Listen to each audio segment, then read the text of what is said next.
Unless you've been living under a rock, you've probably seen some drama regarding tomato plants, and it's between these two companies. The news first broke about a week ago on Reddit, at least that's where I first saw it, that Baker Creek had been caught trying to sell a GMO tomato plant seed and marketing it as an heirloom seed, which, if true, is completely off brand for Baker Creek because they market themselves as being the heirloom and rare seed company, and they have long been anti-GMO or genetically modified crops.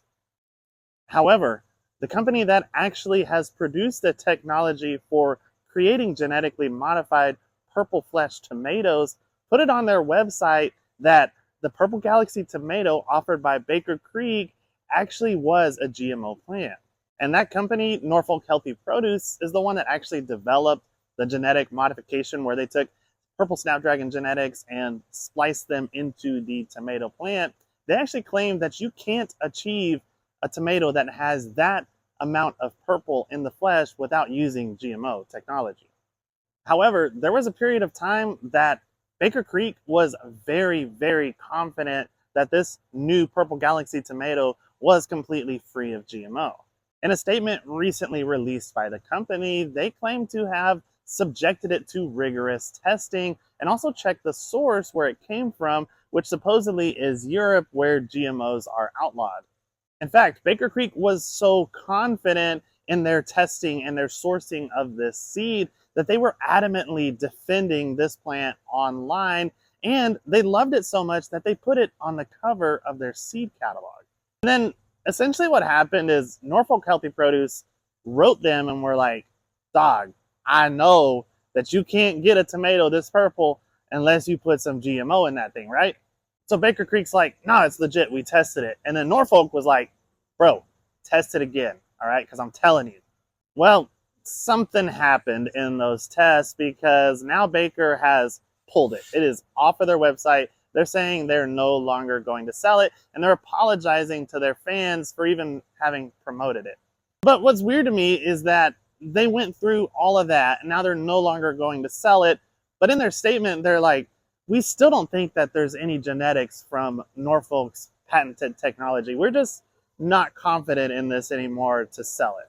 Now, if you are an experienced gardener, you might be thinking, but aren't there other purple tomatoes out there that are non-GMO? What about like Black Krim or Purple Cherokee and other purple tomatoes? The main difference here is the color of the flesh. So when you look at a truly purple tomato, like the one that was developed using GMO technology in order to raise the anthocyanin level of the fruit or the antioxidant level in the fruit, and then you put that next to a purple Cherokee, especially once you cut that tomato open, you realize that there's really not any purple pigmentation inside the flesh of that tomato.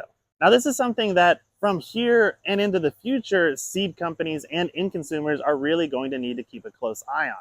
Because the purple tomato, the GMO tomato, is actually open pollinated. So anybody that's buying those seeds right now from that company is going to be able to regrow the seeds or even crossbreed them with other varieties of tomatoes. So starting really later this year, you may start seeing other plants that are claiming to be purple tomatoes that are non-GMO, when in reality, they do have some of that genetic technology in them.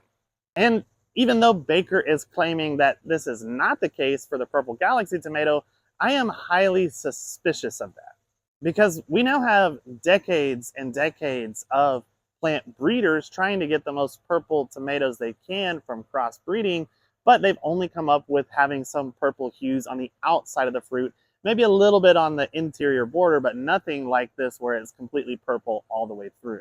So Baker Creek is claiming they got duped by somebody from Europe that sourced that seed for them, and they are claiming ignorance to anything that could have been related to GMO. I'm thinking they should have been smarter, because something that comes along like this that seems too good to be true probably is too good to be true.